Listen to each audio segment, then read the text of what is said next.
What's up, YTPC? Uncle Willie coming to you from the Mobile Lounge. Monday.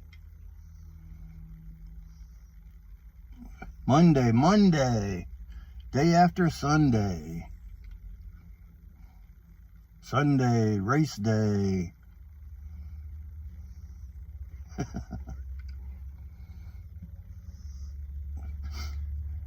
I am smoking my Peterson 312 system. It's got a P-lip. It's only second time smoking out of this, and so far I'm digging it. I like the P-lip. I wasn't sure about the P-lip on my Savinelli dry system, which I showed you. It's pretty much the same pipe, same shape just about. Theirs is a Savinelli is a 614. This is a 312. Bent stem. This is overbent. I think the Savinelli comes up and squares off more horizontal with the bowl, where this tapers down even more so it more or less clings to your chin.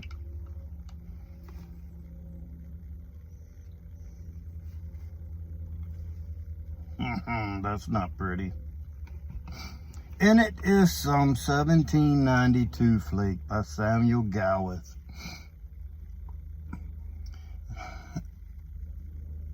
This is what I smoked in it for its inaugural bowl, its maiden voyage.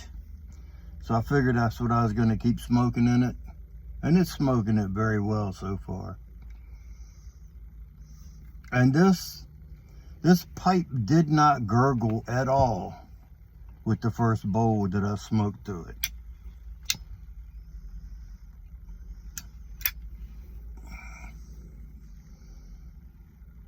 Since the 1792 flake, figured I'd go with something else from the 1700s.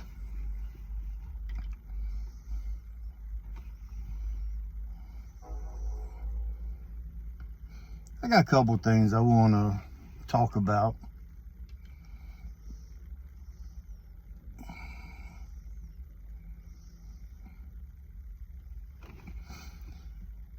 First thing is tipping for service rendered, I guess. A lot of different jobs, people depend on tips, and I get it.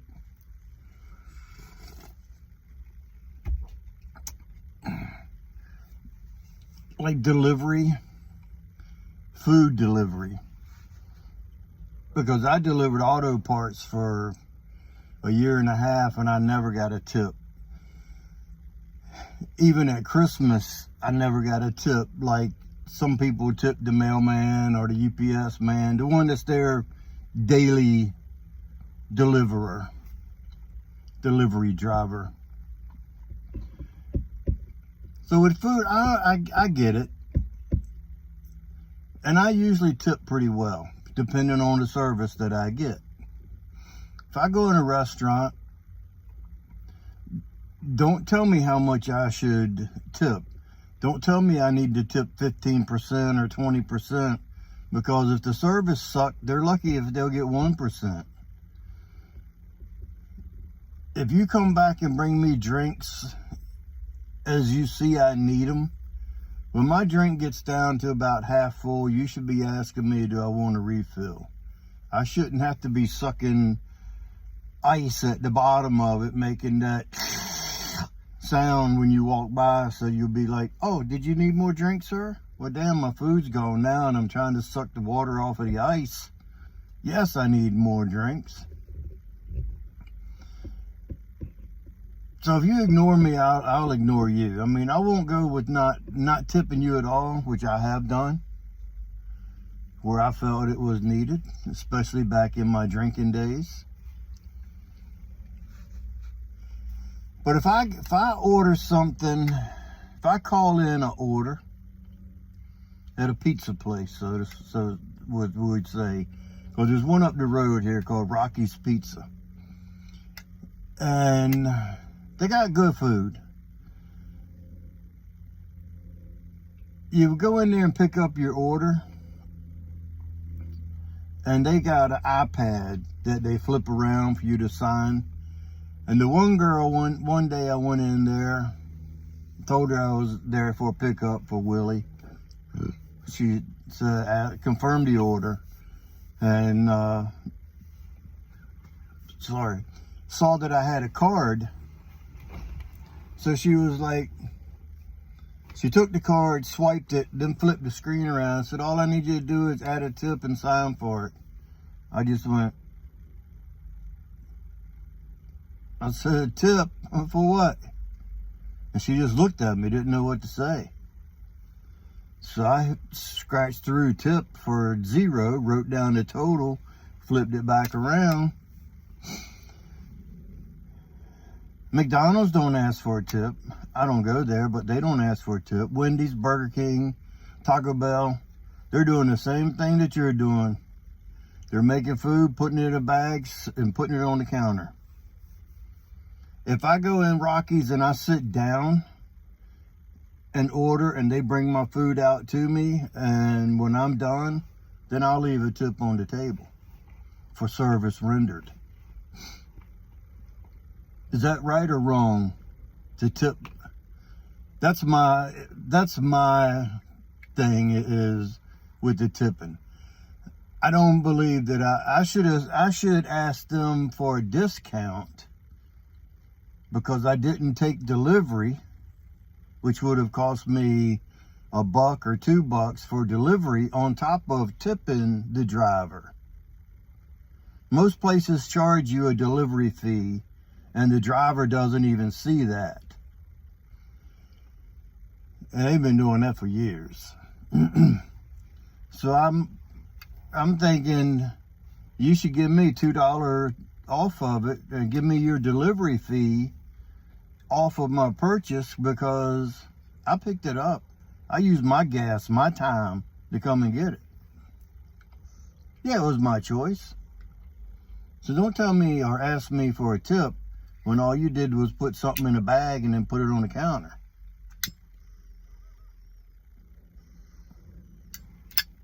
It's my thoughts.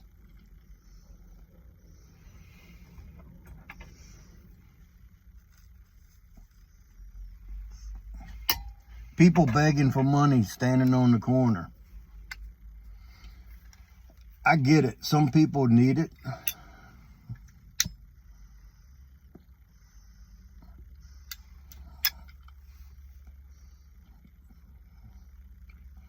But how can you tell the difference between the one that needs it and the one that wants it?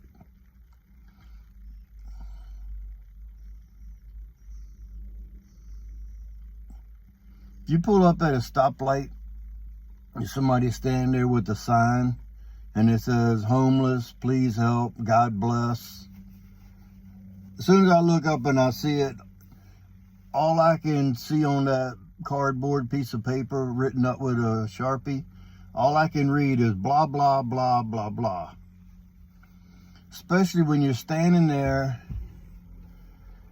with a Carhartt jacket on, clean Levi's jeans, and a pair of Nikes that probably cost $250. If you're really down and out, go into Walmart right there that you're standing in front of, buy a pair of Avia shoes for $10 and sell those Nikes for $100 or $150. Right there's your meal ticket. You're wearing it. If you're standing there and you look homeless, that's a different story, because there are people that are disabled that can't work. But when you're standing there, cigarette hanging out your mouth,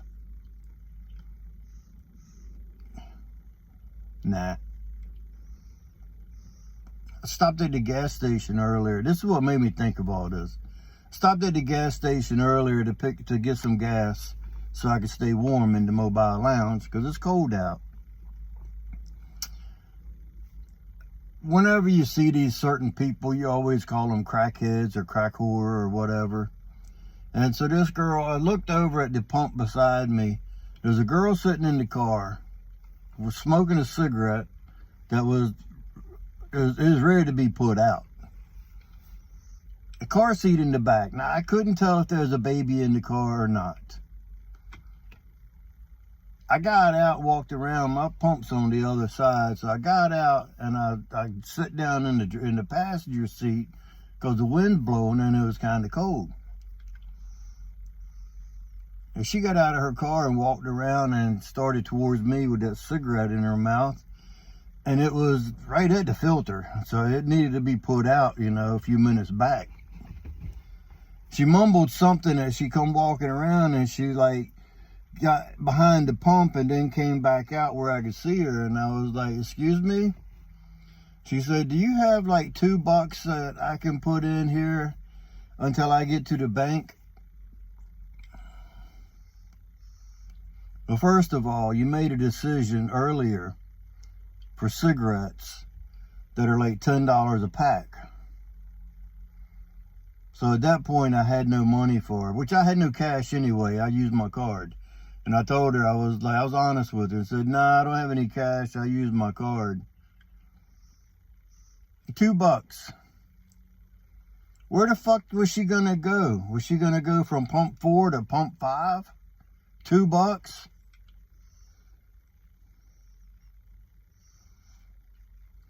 As I pulled around, I seen her standing at the back of the car. Her trunk was open, and she had a container, and it looked like it was full of change. And I was like, they'll take that inside. I'm sure they will. If you count out quarters and count out $2, $6, $10, $15 in quarters, they'll take it.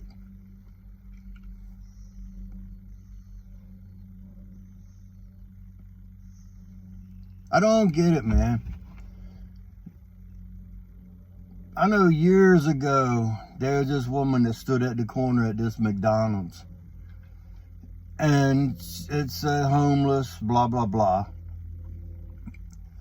And when you stop there, I've seen people come out of McDonald's with a bag of food and hand it over there to her. And you could see the expression on her face was like, I don't want this. And she'd sit it down on the ground and then stand there with that sign.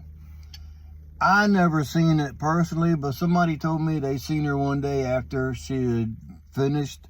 She picked up all of her stuff there and walked over into the parking lot and got in a car. And it was a nice vehicle. I'm not going to say Mercedes or something like that, but it was a nice vehicle, well taken care of. And she got in that and she drove off. Now, she could be living out of that. Yeah. Benefit of the doubt, she could be living out of her car. She could be one of the lucky ones that has a car to sleep in, turn the heat on, whatever. I don't get it.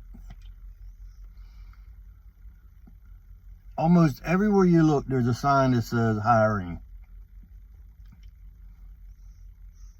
The lady out in front of Walmart Saturday, me and the wife was out. It was freaking cold out. Wind was blowing. That was that day that it was like, the real feel was like 4 degrees or whatever. She's sitting there all bundled up, sitting down with the sign. I did not see the sign, but I'm sure it said homeless, please help, God bless. They always put that at the bottom, God bless. I looked at my wife and I said, that's somebody that wants money bad. It's sitting there at 4 degrees, wind blowing, sitting there bundled up, and all you could see was her face with the sign. I don't even think she could stand up to take the money if somebody offered it to her. They'd have to get out and hand it to her the way she was all scrunched down and bundled up.